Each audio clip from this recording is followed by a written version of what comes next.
నాకు మా ఫ్రెండ్ గడికి ఏం చేయాలో తెలియక పిచ్చకపోతుంటే నూడిల్స్ తిందాం కదా అని వచ్చాం. ఇక్కడేమో మనోడు మొత్తం రివర్స్ లో చేసాడు ప్రాసెస్ మొత్తం. మాక్సిమం ఏ చికెన్ నూడిల్స్ షాప్ లో చూసినా ముందు ఎగ్ వేసి అప్పుడు చికెన్ వేసి అప్పుడు మిగతా సామాగ్రి వేసుకుంటారు. కానీ మన గురుగారు అయితే ముందు చికెన్ వేసి దాన్ని డీప్ ఫ్రై చేసి తర్వాత ఎగ్ వేసుకుని అప్పుడు మిగతా సామాగ్రి వేసుకుని బాగా డీప్ ఫ్రై చేశారు. ఇక్కడ ఓన్లీ నూడిల్సే కాదు, chicken lollipops, chicken wings, chicken pakodi మొత్తం అన్ని దొరుకుతాయి.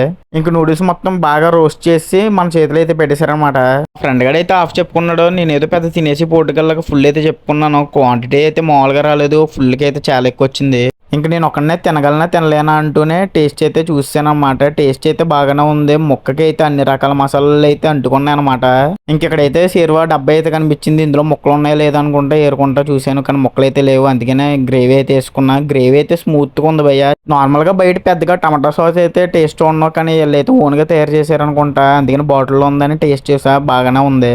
ఎలాగోలాగా ఫుల్ మొత్తం వెళ్ళిపోయింది భయ్య పొట్టలోకి. ఫుల్ అయితే 100 రూపీస్, హాఫ్ అయితే 70 రూపీస్ తీసుకున్నారు. ఇంక దీని అడ్రస్ వచ్చేసి మన డ్రైవర్లో ఉన్న బస్ స్టాప్ ఆపోజిట్ అయితే ఉంటుంది. క్లియర్ గా చెప్పాలంటే ఫ్రూట్ షాప్ పక్కనే ఉంటుంది. మన గురుగారు అయితే ఫ్యామిలీతో చాలా కష్టపడుతున్నారు ఇక్కడ. మీరైతే సపోర్ట్ అయితే చెయ్యండి. ఇంకా వీలైతే వీడియో చూసి వచ్చామని చెప్పండి, హ్యాపీగా ఫీల్ అవుతారు.